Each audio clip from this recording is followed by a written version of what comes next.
Policy of transparency and access to public information fundamentally enhances public confidence in judiciary. The gavel to galvanize equity and justice. National workshop on enhancing justice system focuses on restoring the confidence of the people in the nation's judicial processes. Ensuring quality health service delivery and has prioritized training towards achieving universal health coverage.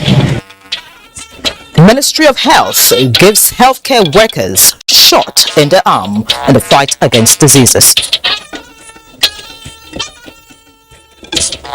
Plus, more than 12 million Nigerians register for permanent voter cards.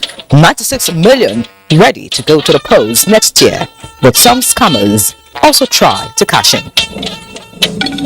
Good evening and thank you for joining us on NTA Network News tonight. I'm Ian Ray John. We're live in Abuja, the nation's capital. Michael Olaleye joins me from Lagos. Many thanks for joining us. And please remember that you can follow this newscast live on our website, nta.ng/live, as well as other social media platforms displayed on the screen. Tonight we begin with the judiciary, as the appropriate interpretation of the law is one of the ways to restoring the confidence of the people in the judiciary. In order to achieve this, judicial officers and supporting staff must work together for the maintenance of law and order. Daily Atumbi reports that a national workshop to appraise court services is underway in Abuja towards restoration of confidence in the judiciary.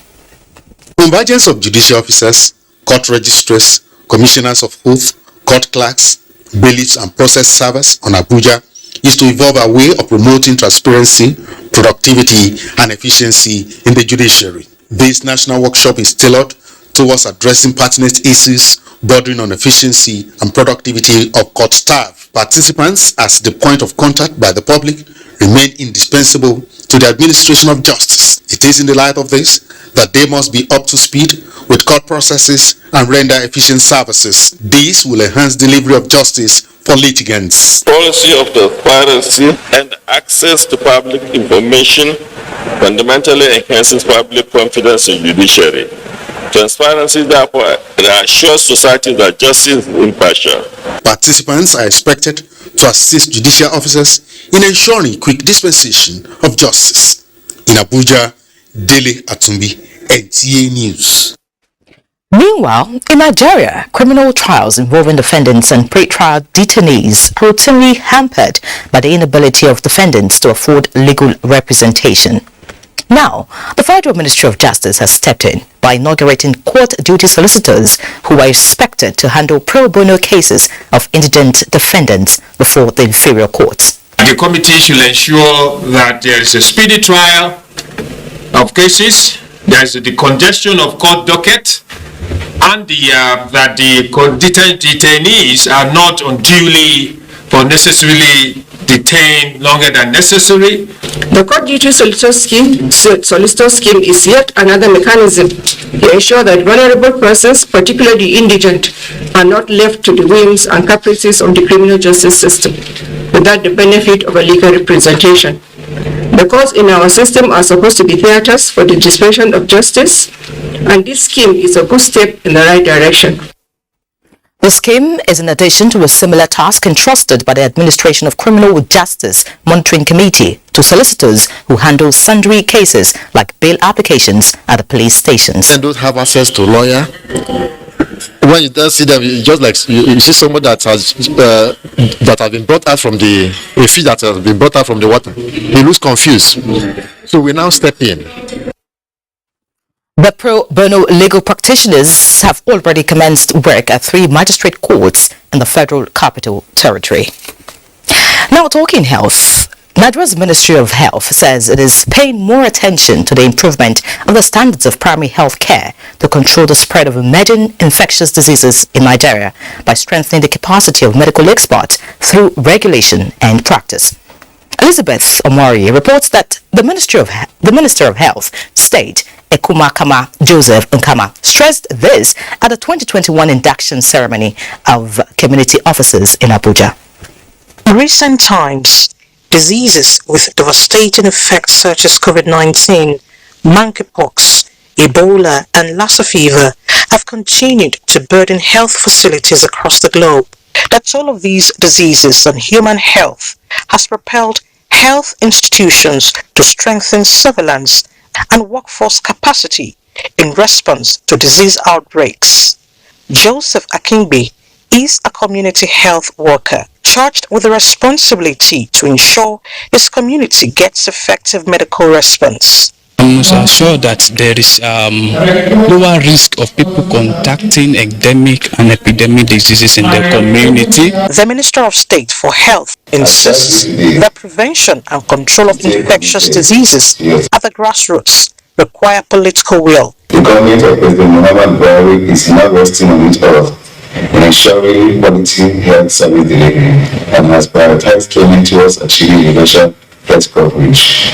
Ensure you take the health care to the community members seriously through provision of oral care and referral of cases. Infrastructural deficit in health facilities as well as insecurity were highlighted as hurdles that must be scaled to achieve optimum performance in Abuja. Elizabeth Omori, NTA News. And in Enugu, primary health care tutors converged for a workshop to meet global standards of learning. The program, organized by Community Health Practitioners Registration Board of Nigeria, has the theme Application of Digital Technology for Effective Teaching and Learning. Chimaroke Ugo reports. Primary healthcare tutors are responsible for lecturing students in the health institution, hence the need for them to key into the digital technology to tackle the challenges faced in the training of the students, especially lecturing methodology.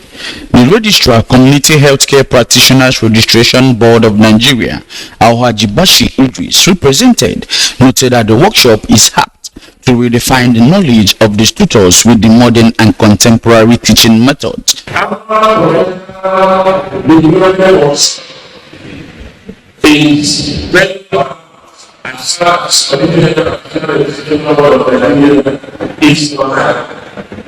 There were lectures on the need to integrate the primary healthcare tutors in the use of digital technology to ensure effective teaching to meet the digital global best practices.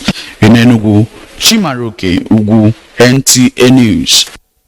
Now let's talk about breastfeeding, because the National Demographic and Health Survey 2018 shows that 71% of Nigerian children lack essential nutrients and antibodies obtainable from exclusive breastfeeding. To bridge this gap, the 2022 World Breastfeeding Week aims at strengthening the capacity of actors involved in the protection, promotion and support of breastfeeding in all spheres. Uche Ogochukwu reports that the Minister of State Health, Ukamaka Nkama, flagged off activities for the week in Abuja. About 2 years to 2025, the World Health Assembly's targets for countries to attain 50% rate exclusive breastfeeding. The National Demographic and Health Survey shows that Nigeria has achieved only 29%. Although this is an improvement on previous records, a great percentage of children are still exposed to diseases and deaths preventable by exclusive breastfeeding. These health benefits contribute to global economic growth by supporting future successful outcomes in education, the workplace, and also lifetime earnings. We want to applaud the President Muhammad Buhari's led administration for the approval for the establishment of the Nutrition Department and creation of budget line for all the line ministries. My appeal to media organizations is that we need to take up our responsibility of educating the society and creating awareness, particularly among young generation. More investments and implementations of the revised national guidelines on baby-friendly initiative, stakeholders said, are critical. Unless we have enforcement and supporting 6-month maternity leave, we will not be able to have the exclusive breastfeeding at the level that we want it to be. The Federal Ministry of Health remains committed to eradicating malnutrition from the country and improving our consolidation rates is a cost-effective means towards achieving this. The week-long activities for the celebration are anchored on the theme, Step Up for Breastfeeding, Educate and Support. Uche Ugochukwu, NTA News. This is NTA Network News. Time for a break. Please stay. Thank you for staying. The federal government has further demonstrated its commitment to revolutionize farming methods and food processing with the establishment of 2 institutes in Nasarawa State to train farmers on the use of modern tools to boost food production and reduce post-harvest losses. Aliyu Tijani reports.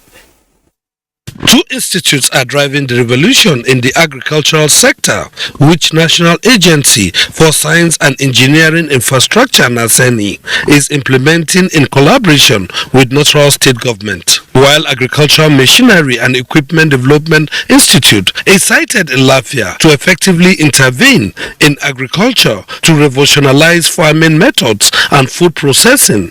Governor Abdullahi Sule performs the groundbreaking for the construction of the 2 institutes expected to serve as pilot site for the implementation of agreement between Nigeria and Czech Republic on agriculture. The establishment of the Skill Development Center, I believe, will complement the effort towards youth empowerment, wealth creation, and job creation. We are grateful that we have 3 centers spread across the state. So we have no choice but to determine the pace at which technology is utilized across the country. The Lafia Agricultural Machinery and Equipment Development Institute will research, develop equipment and train farmers on food production, harvest and post-harvest processing technologies, as well as processing agricultural waste to renewable energy, among others. It will create businesses in agriculture and food value chain while providing employment opportunities. We continue to partner NASENI that the quality of the graduates that will be produced will be those who are ready to practice and deliver facilities, equipment and infrastructure that will be indigenous to Nigeria. When completed, the 2 institutes will in addition create jobs for the unemployed and serve as research hub for knowledge transfer. In Lafia, Aliyu Tijani, NTA News.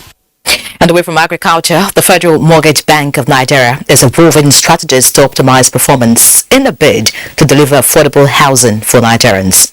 This is the position of the bank's managing director, Madu Haman, at a management retreat in Abuja. Musa Abubakar reports.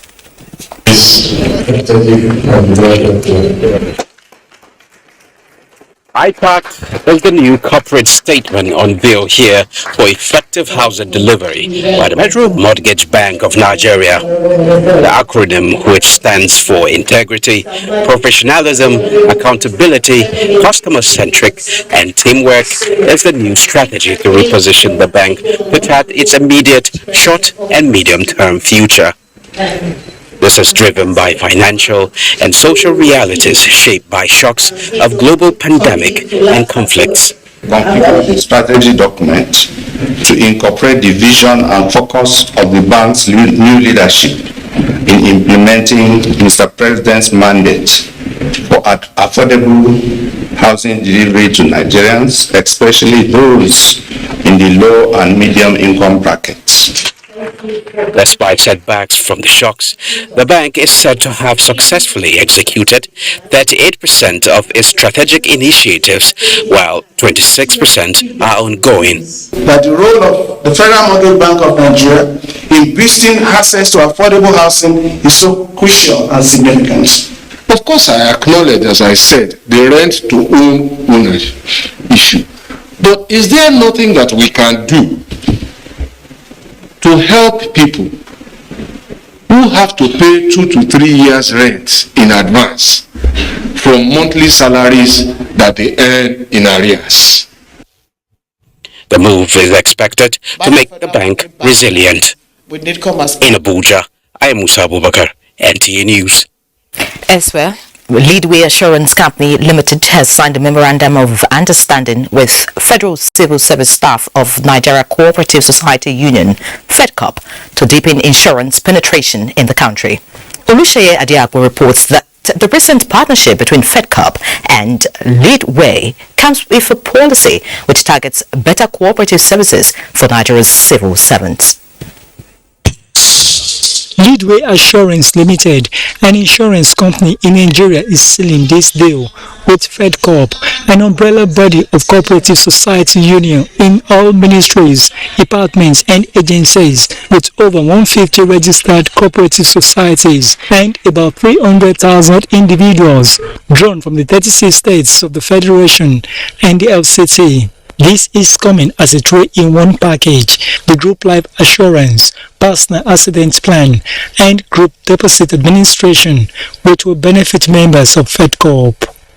At this kind of critical times where it is difficult for people to find resources to pay for critical illness, for accidents, what we've done is put a policy together at a very minimal premium rate that ensures that if anything happens to members of the cooperative, Leadway Assurance will be there, will step up, will cover their costs. For the leadership of FEDCOP, the initiative will provide financial succor required by members and staff of MDAs in federal government establishments. This MOU that we have signed with Leadway Assurance today is really a leadway for us as a federal cooperative of Nigeria. We are trying to attain the vision and mission of FEDCOP, which is to eradicate poverty from our members. Representatives of various cooperative groups at the inauguration were fascinated by the initiative and want Leadway Assurance Company to be more proactive in terms of advocacy by sensitizing those at the MDAs. In Abuja, Olusheye Adiagbo, NTA News. The Federal Inland Revenue Service, FIRS, has cautioned the general public to be vigilant and circumspect not to deal with scam artists who pose as recruitment agents for the service and collect huge sums of money from unsuspecting victims with the promise to provide them with employment. Statement by Special Assistant to the Executive Chairman of the service, Johannes Oluwatobi Wadwola, notes that FIRS is not conducting any recruitment at the moment, and importantly, that it does not conduct recruitment exercises through backdoor channels.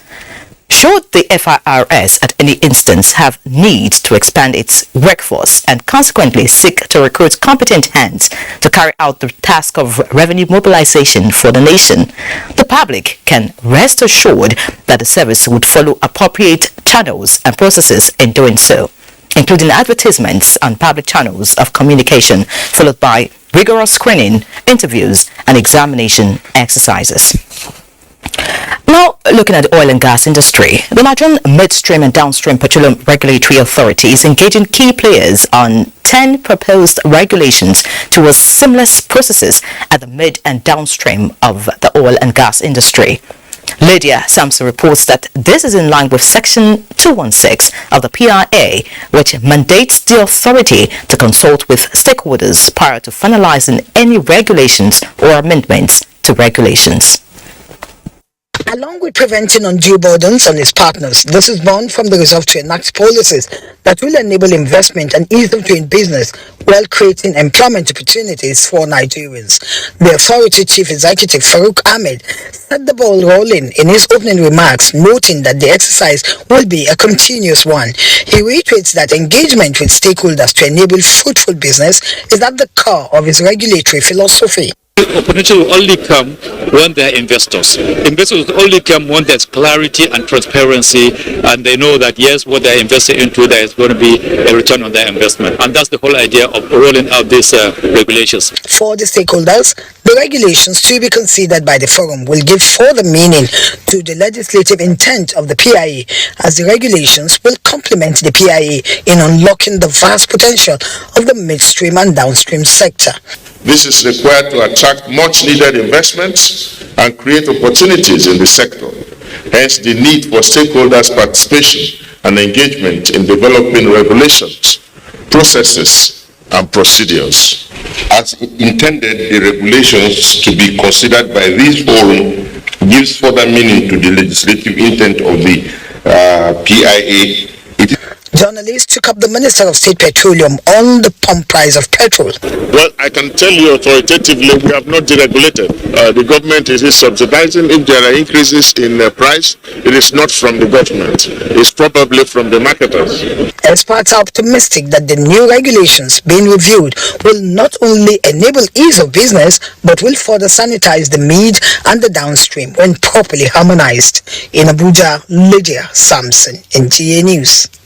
And in Kenya, the Nigerian Export Promotion Council has sought the collaboration of the Nigeria High Commission in Kenya towards capturing the East African market for Nigerian exports. The Executive Director, NEPC, Ezra Yakusak, harped on the need for seamless market access during an interface with officials of the Nigeria High Commission in Kenya. Comfort Amudu reports. Once all these products are displayed and the Kenyans go there to see, they will look at it, agree on what they want, look at the packaging, look at the certifications.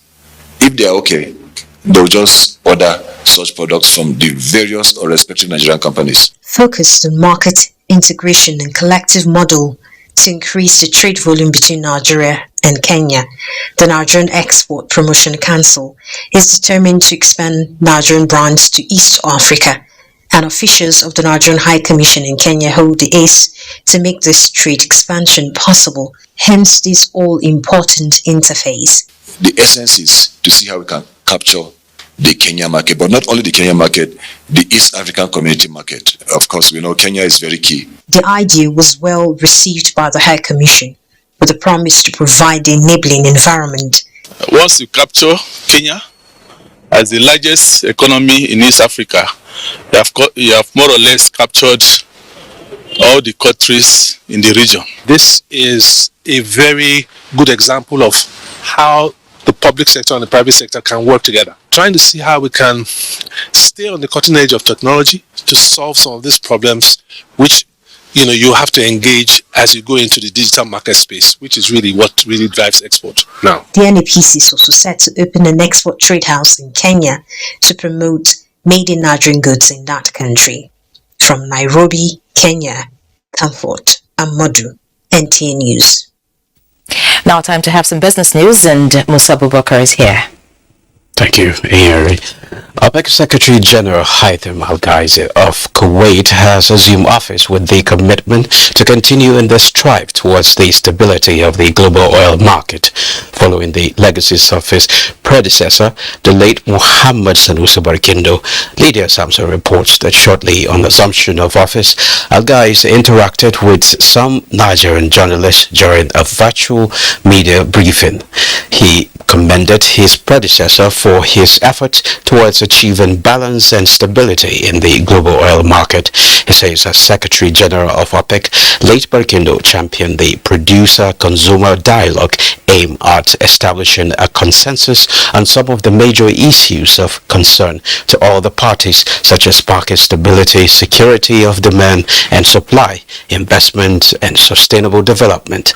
While condoling with Nigeria on Barkindo's passing, Al-Ghazi said the former OPEC's Secretary General's death is a big loss, not only to Nigeria and the oil industry in Africa, but also to the entire world. He expressed the hope that he will be able to build on the many legacies and policies Barkindo built and left behind. Oil prices dropped sharply on Monday as weak manufacturing data from China and Europe weigh on demand outlook, while investors brace for this week's meeting of officials from OPEC and other top crude producers on supply. CNBC reports that Brent crude futures were down 3.5% at $100.36 per barrel, having fallen to a session low of $99.75. U.S. West Texas Intermediate crude shed 4.6% to trade at $94.22 after hitting a low of $93.49. And to the capital market, equities market closed trading on a negative note. The All Share Index closed 0.3% 0.83% at 49,950.32 basis points, with market capitalization at 26.9 trillion naira.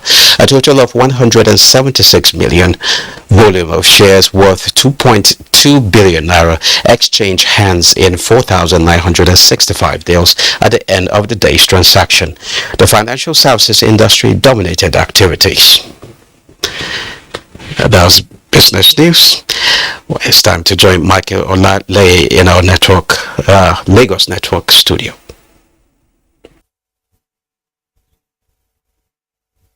Thank you, Musa.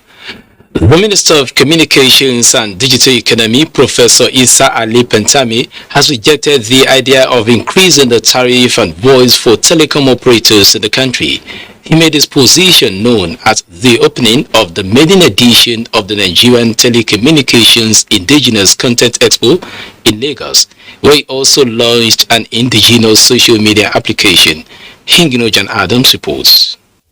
The telecommunications industry in Nigeria for the last 2 decades has contributed significantly to the transformation of the nation's economy through giant strides. To expand its frontiers towards reducing importation, the federal government in 2021 signed into law the National Policy for the Promotion of Indigenous Content to drive the provision of local content for the telecom industry. This policy, the Minister of Communications and Digital Economy says, would deepen scientific researches and innovation to drive local content and generate more revenue for Nigeria. We must ensure we have effective monitoring, that we don't allow any importation to our country, particularly where we believe we have the capacity to do it locally. Lagos State Governor Babajide Sanwo-Olu, represented at the opening, emphasized some achievements in this area.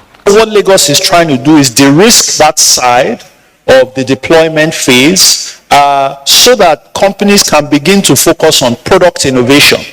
Executive Vice Chairman, Nigerian Communications Commission, said the commission is canvassing opportunities for the development of indigenous telecom infrastructure and services. The commission, through audits, will therefore pursue not only the technical aspects of indigenous content development, but also funding, policy and regulatory issues as well.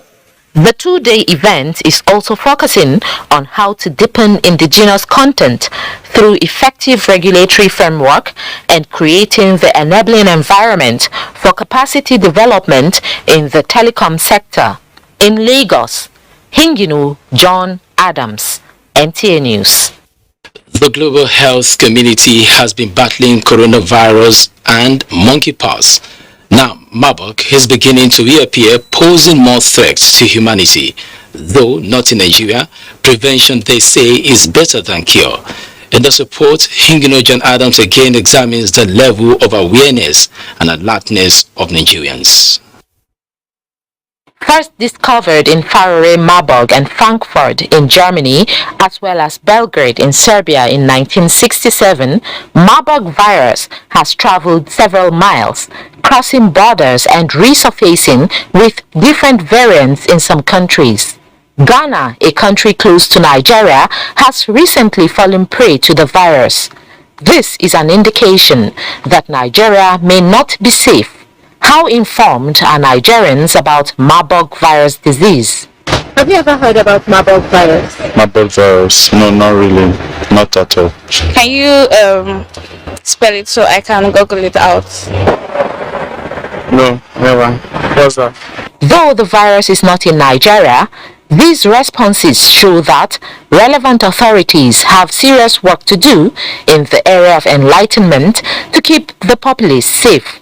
The symptoms for Marburg usually start with prodromal illness, where patients first of all have what looks like a non-specific febrile illness associated with body pains and aches and so on and so forth.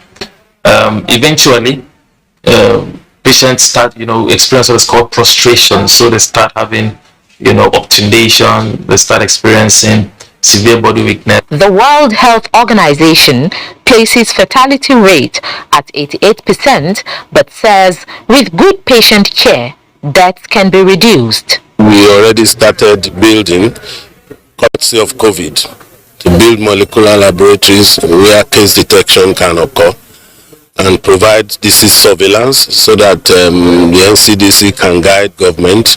Marburg virus, a hemorrhagic fever just like Ebola, is highly infectious. Medical experts say caution should be taken by all to stay safe. In Lagos, Hingino, John Adams, NTA News. Do not forget to follow this news. Glad to have you back. The world must use technology to provide sophisticated investigation and effective victim-centered responses to counter the use of technology by human traffickers to lure their victims. This was the consensus reached at the grand finale of the 2022 World Day Against Human Trafficking in Abuja. Adebola Brookslin reports. Given that young people between ages 18 and 34 account for about 55% of the total internet users around the world, traffickers have taken advantage of young people increasing use of social media. Here are who is who in the fight against human trafficking in Nigeria, supported by development partners. We began a nationwide establishment of trafficking in persons and violence against persons vanguard across 110 federal government unity schools. The vanguard is intended to increase the capacity of students to identify and report incidents of human trafficking. The traffickers are doing it because they can make money. Therefore, mobilizing affected communities themselves, in addition to working with states and local governments, is key to combating human trafficking in Nigeria. Deputy Chief of Staff to the President, Adeola Ipaye, said NAPTIP has been given more power to operate. NAPTIP to regulate, control, and issue clearance certificates to travel agents. In Nigeria, the National Agency for the Prohibition of Trafficking in Persons has been able to secure the conviction of 528 perpetrators of this form of modern-day slavery. Adebola Brookslin, NTA News. In other news, the federal government has inaugurated a new population advisory group to strengthen efforts towards implementing the revised national policy on population for sustainable development launched by President Muhammadu Buhari in February this year. Secretary to the Government of the Federation, Boss Mustafa, at the inauguration in Abuja, pledges commitment to harnessing demographic dividend with Nigeria's growing population. Olusheye Adiagbo has details. Nigeria's population is presently estimated at more than 216 million. United Nations Population Fund (UNFPA) has projected that it will hit 400 million by 2050, with an overreaching goal of improving standard of living for Nigerians. A revised national policy on population for sustainable development (NPP) was battered. Formally inaugurated. This newly inaugurated Population Advisory Group (PAG) is among the three arms arrangements to drive the policy's implementation.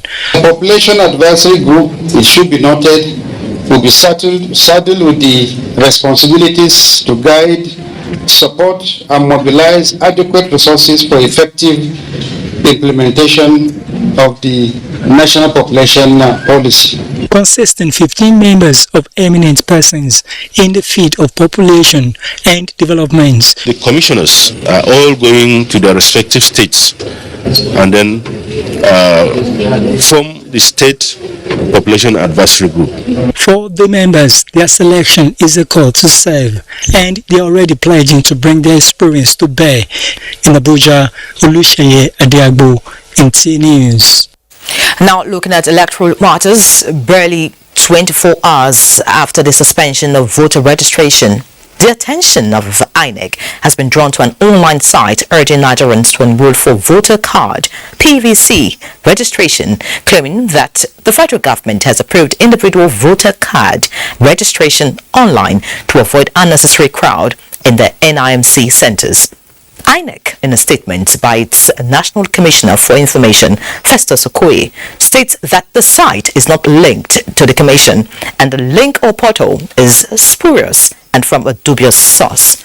Members of the public are strongly advised not to succumb to the antics of online scammers and should avoid such fake sites. The Commission has concluded the continuous voter registration exercise nationwide and does not need to open an additional site or portal for the purposes of registration of voters.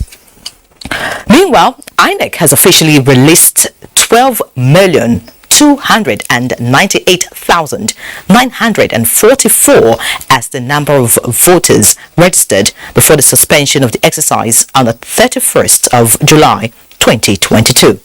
This was contained in the weekly post of INEC on Monday, 1st of August.